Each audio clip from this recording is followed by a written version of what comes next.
Hello, hello.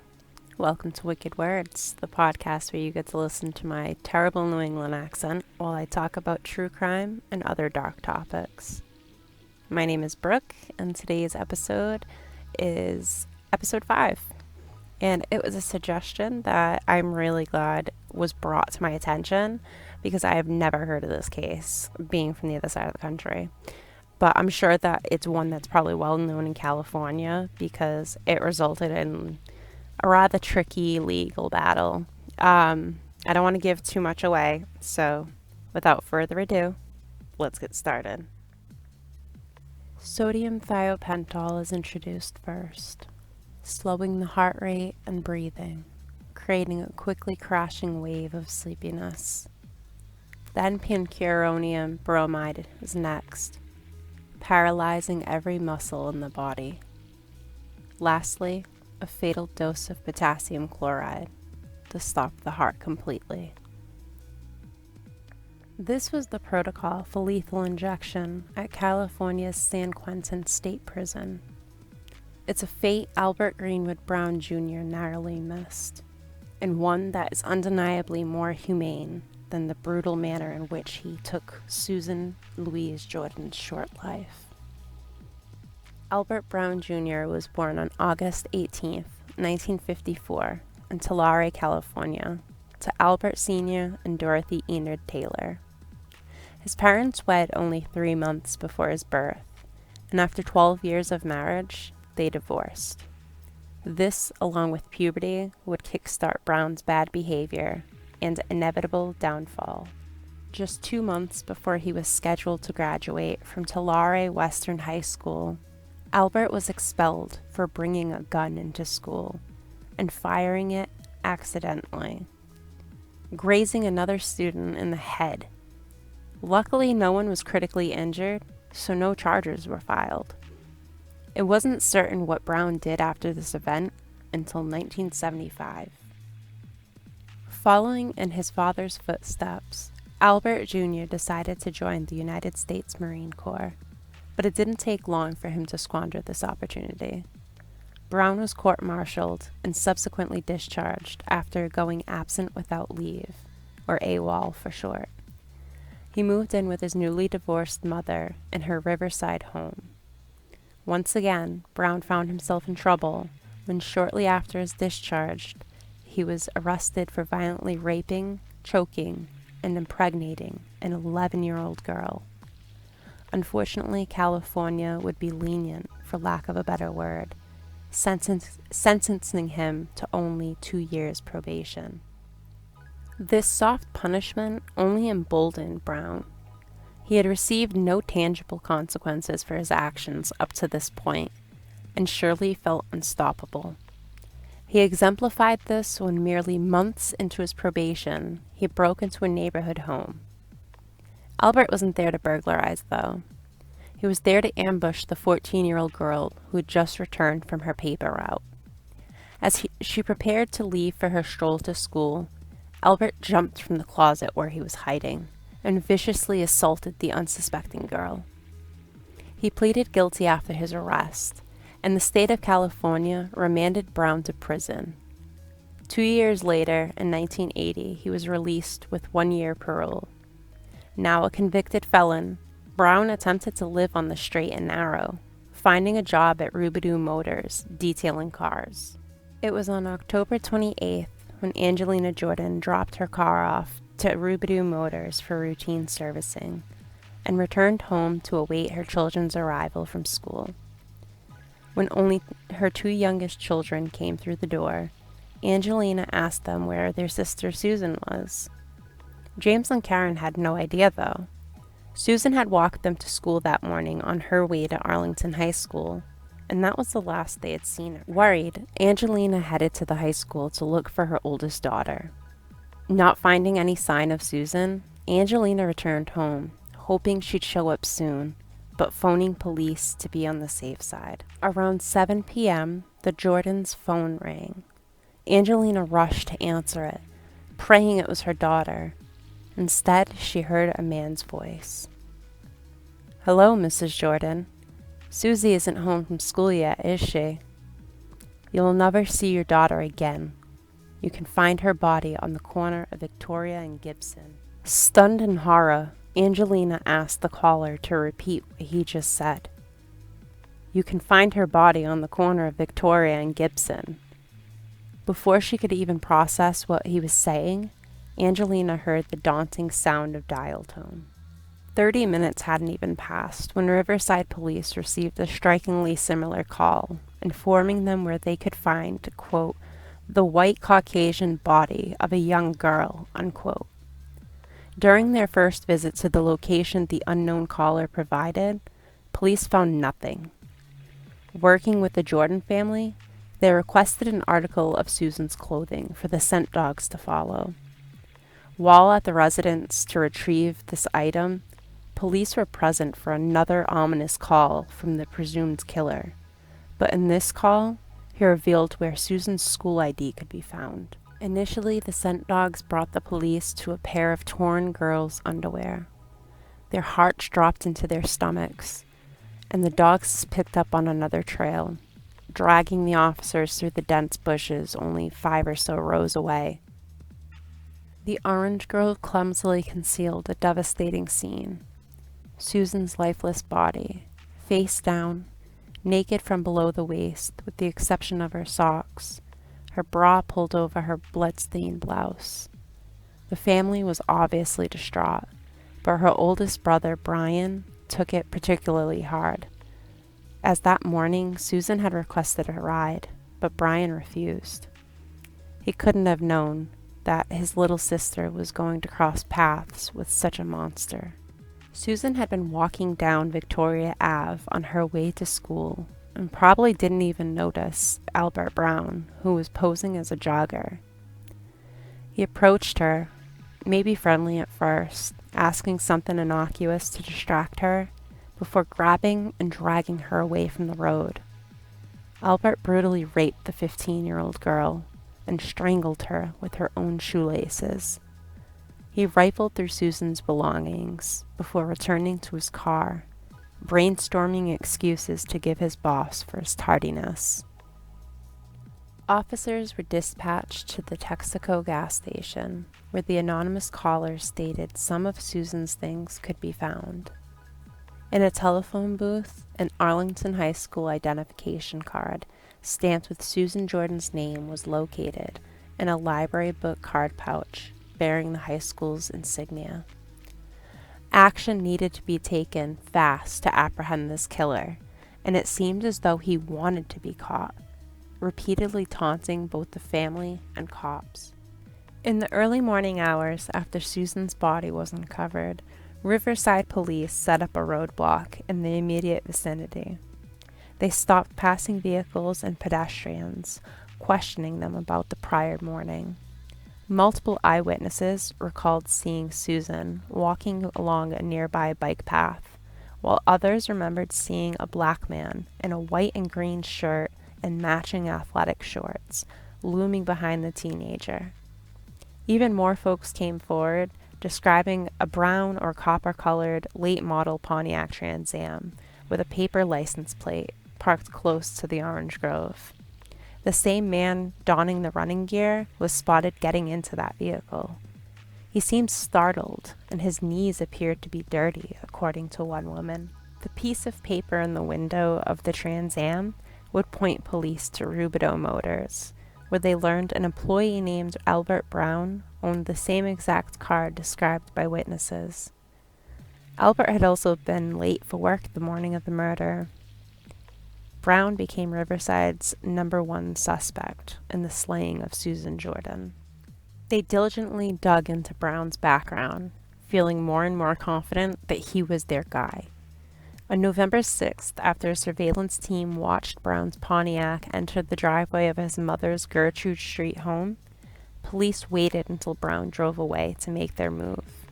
They pulled him over and arrested him. After serving his mother the warrant they had obtained, police searched the house high and low.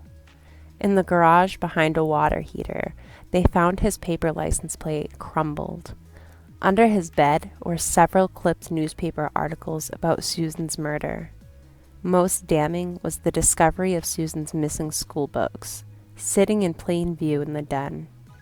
One of the books was even missing the library card pouch, presumably matching the one in the Texaco station telephone booth that held Susan's ID. The directory from that phone booth was located in the Brown residence, earmarked to the page listing the Jordan's home number. When Brown's locker at Rubidoux was searched, the case almost closed itself. A white and green shirt and a pair of shorts were found, stained with blood, along with semen-covered underwear. A set of sneakers were also present, and the pattern on the sole matched prints found around Susan's body. Brown's fate was sealed when this, amidst a plethora of other evidence, was presented to a jury, and on February 4th, 1982, Albert Greenwood Brown Jr. was convicted of first-degree murder with the special circumstances of kidnapping, rape, oral copulation, and sodomy. This made Brown eligible for the death penalty in the state of California. During his sentencing trial, the defense threw it all against the wall, hoping something would stick with the jury. They claimed Albert was a victim of child abuse at the hands of his mother and aunt. Despite this allegation, Brown's mother attempted to provide an alibi for her son, claiming he was out getting milk the morning of the murder, returning shortly after to have breakfast with her before he left for work. Additionally, the defense cried that Brown had psychiatric problems and presented reports from, quote, expert witnesses, end quote. When all else failed, they sat Albert on the stand to feign remorse and beg for mercy. Ultimately, the defense couldn't stand up to the solid case presented against their client. The victim from the 1977 rape case against Brown testified, along with two of his own friends, who recognized his voice as the one that terrorized the family of the slain girl by telephone. It took the jury roughly 3 hours to deliberate and condemn Brown to death. On March 2, 1982, Albert Greenwood Brown Jr. was transferred to death row at San Quentin State Prison, where he has resided for the last 40 years. It wasn't supposed to be this way, though. California has a very tumultuous relationship with capital punishment, and Brown's case has served as a shining example. In 1985, the California Supreme Court overturned Brown's sentence, but 2 years later, the U.S. Supreme Court reinstated it. In 2006, the execution of murderer Michael Morales was blocked by Judge Jeremy Fogel, citing deficiencies in California's lethal injection protocols. These concerns included inconsistent and unreliable screening of execution team members, a lack of meaningful training, supervision, and oversight of the execution team, inconsistent and unreliable record keeping, improper mixing, preparation, and administration of sodium thiopental by the execution team, inadequate lighting, overcrowded conditions, and poorly designed facilities in which the execution team must work. In May of 2007, the California Department of Corrections and Rehabilitation released a response addressing the inadequacies listed by the court.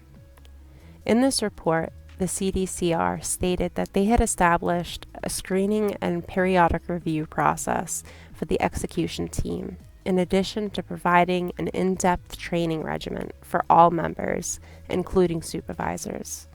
This education integrated care and custody of death row inmates, proper preparation and mixing of the chemicals involved in the injection, as well as training about intravenous injections.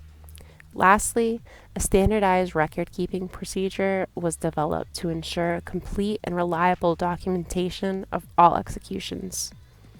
This consisted of specialized forms and safety nets to ensure accuracy and completion of said forms. Nearly $1 million was invested into renovating San Quentin to meet the requirements set forth by Judge Fogel. The new facility was 4 times the size of the old one, and it had 4 separate phone lines installed, connected to 4 separate phones, each with bright red signaling lights to inform the execution team of any call from the governor, the attorney general, the warden, or the U.S. Supreme Court directly.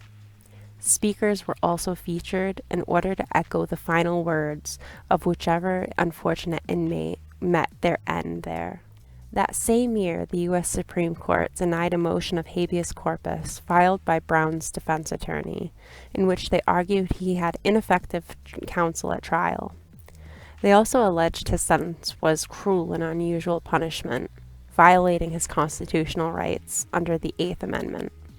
On August 29, 2010, the statewide injunction against capital punishment was lifted, and the very next day, Riverside County District Attorney Rod Pacheco sought to obtain a death warrant against Brown.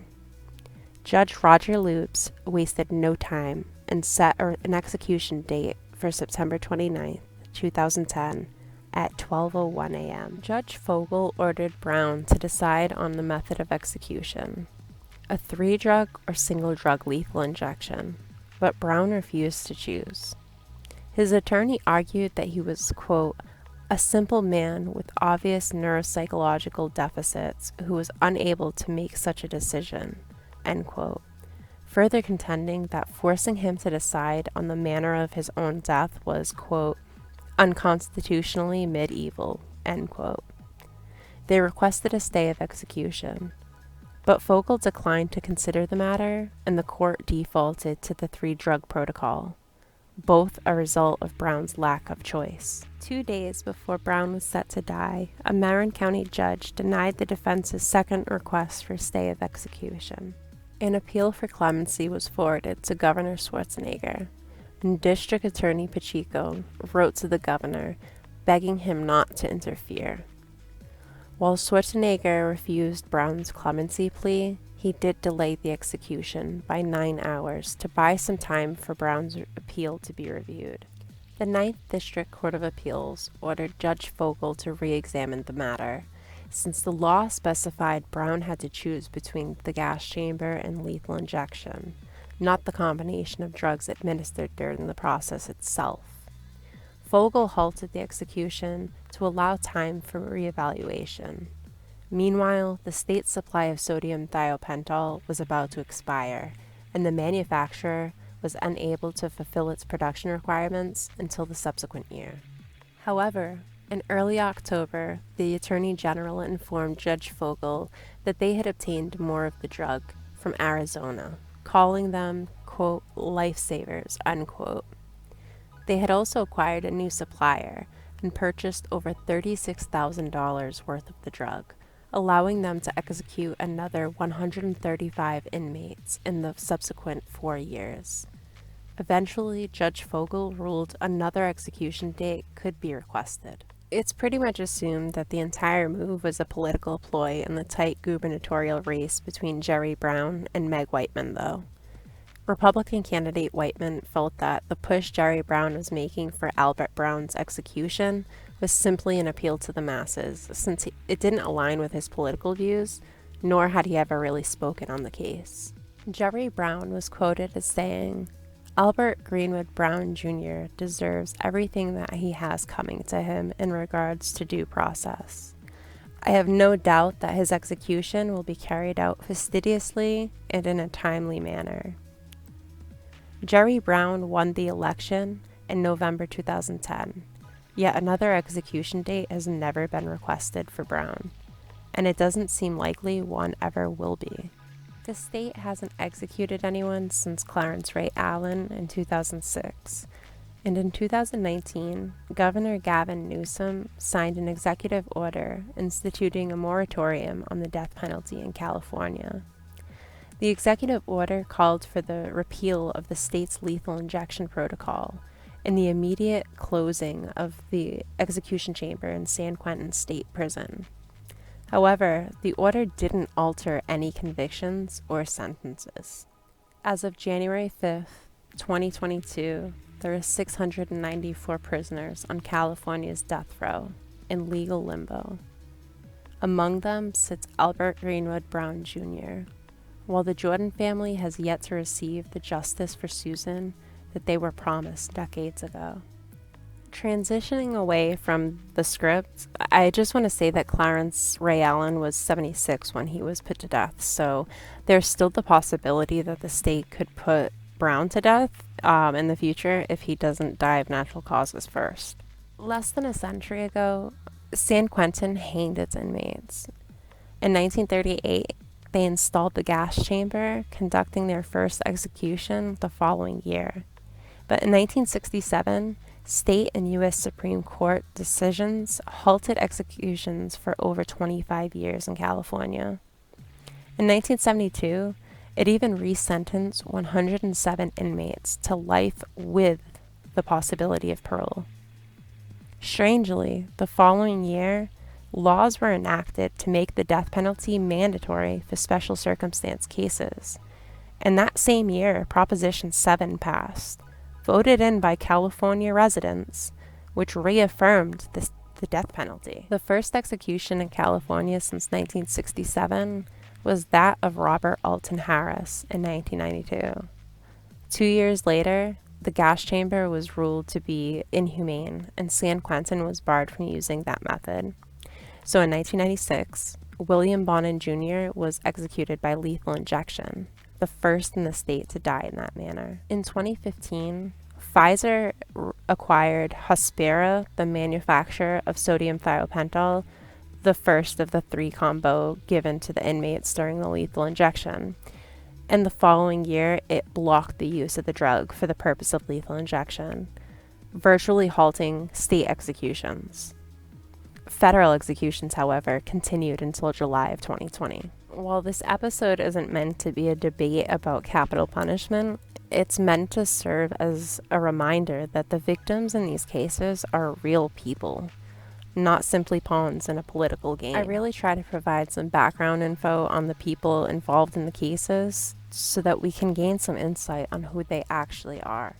Sometimes when we listen to true crime, we can get desensitized and forget that these are actual people, and sometimes there's living victims out there.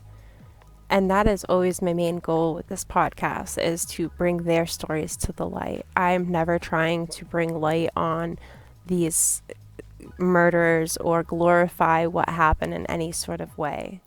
Albert Brown's mother, Dorothy, was only 20 years old when she became pregnant with him and married his father. I couldn't find any information whether the couple had other children, but one could speculate on whether the relationship was hastily rushed into because of the pregnancy, and whether the household was a rather rough one as a result.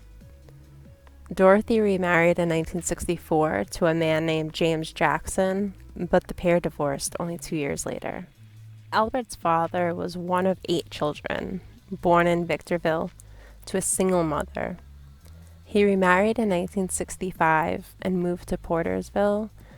He had more children with his new wife, but they divorced in 1982, just 3 years before Albert Sr.'s death.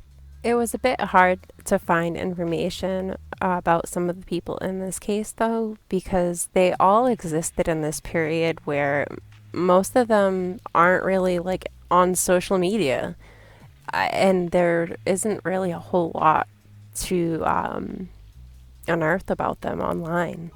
It was a time before the internet, really. Susan was so young that it was really hard for her to make her mark on the world in a way that was evident to everyone decades later. Unfortunately, her death is the strongest standing memory of her. Susan Louise Jordan was born on May 16, 1965 in El Dorado, California, to Angelina Reyes and James Jordan. She was one of 4 children, the oldest girl, with an older brother, Brian, a younger sister, Karen, and a younger brother named James. James Glenn Jordan, Susan's father, was born in Michigan in 1927. He joined the Air Force in 1955 and married Angelina on November 26, 1960. James, or Jim, as he was called, worked at Hughes Aircraft in Fullerton, where he would carpool with a colleague turned friend. From what I could find, Angelina was born in 1939, being raised with her little brother by their grandparents in Center, Alabama. Later in life, she would move to California, where she would meet Jane. Brian Glenn was the first of their children, born in September of 1961. He had just turned 19 when Susan was murdered, and like previously mentioned, this seemed to affect him really deeply, resulting in a rocky life. Brian passed away at 53 years old in 2014. Karen Jane was born in February of 1971, making her almost 10 when her sister was killed. Karen would go on to attend the same high school as Susan and become a member of the astronomy club. She married a man named Hudson Brown, no relation to Albert, and the two enjoyed their life together in Utah. Sadly, Karen passed away last year at only 50 years old. James was the youngest, born in September 1973, and he is the only one of the 4 children still living today. James had just turned 7 a couple of weeks before Susan's death, so I'm not sure if he really had many memories of her. The family moved to Scottsdale, Arizona in the 90s. Unfortunately, Jim passed away in 1996. The surviving family relocated to Utah in the following years, and presently James has 2 children, a boy named Tyler and a girl named Aurora. Angelina lives in the same city as her son and her grandchildren, and I really hope that they're able to move on from all the tragedy that's followed them and live their lives as joyfully as possible. While I was doing my research, I wanted to know what Brown was up to during the time that he went AWOL. He was silent from 1972 to 1975, basically, and I don't believe that he was staying out of trouble. I'm not sure where in California he was at that time, but on May 28, 1974, the body of a young, dark-haired woman, dubbed the Long Beach Jane Doe, was found strangled and raped. There was a suspect in the murder eventually, but he died, and there really wasn't any substantial evidence tying him to it. I would be curious if Albert was in that area during that period. It was said that Brown had a type, so she seemed like his type, and he definitely had an MO of strangling, choking, and sexually assaulting his victims. So this woman was estimated to be between 18 and 28, which is a little bit on the older side for the women he assaults, but it's just a guess based off of her remains. She could have been younger. She hasn't been identified to this day. Also, I wanted to add that I don't normally speak about the graphic details the victims endured, but in this instance, I really wanted to show how much of a vile piece of shit Brown was, and how if there was anyone who deserved the death penalty, he was a poster boy for sure. To wrap this episode up, I'm gonna pose a thought. When Susan was found, she had a spark plug in her hand, and the wire was found pretty close by. I'm curious why she had it in her hand. It seems like such an odd piece of evidence that wasn't really explained. Everything kind of fit in perfectly, but that one object was just very out of place. So I was wondering what your thoughts were. Like I always do, I try to encourage my listeners to do something in the victim's honor. And this week, I want to ask you guys to donate a book to your library in Susan's memory. The next case I chose to cover is a local one, and it's an odd one, to put it lightly. I definitely don't want to give away too many details, but it has LSD laced jello. Try to refrain from researching it yourself. This case was suggested to me by the woman who raised my guide dog, and I'm honestly so thankful that she shared it with me so that I could share it with you guys. If you have any suggestions, like always feel free to reach out to me by email, in the comments, however. Um, I had a recent uptick in viewers and I appreciate it so much. You guys have no idea. I started this channel just as a hobby and I love doing it so much. So knowing that there's people who are excited to listen to these episodes really motivates me to keep doing them. As usual, any and all feedback is welcome. Subscribe if you're interested in hearing some more, and I'll catch you on the flip side.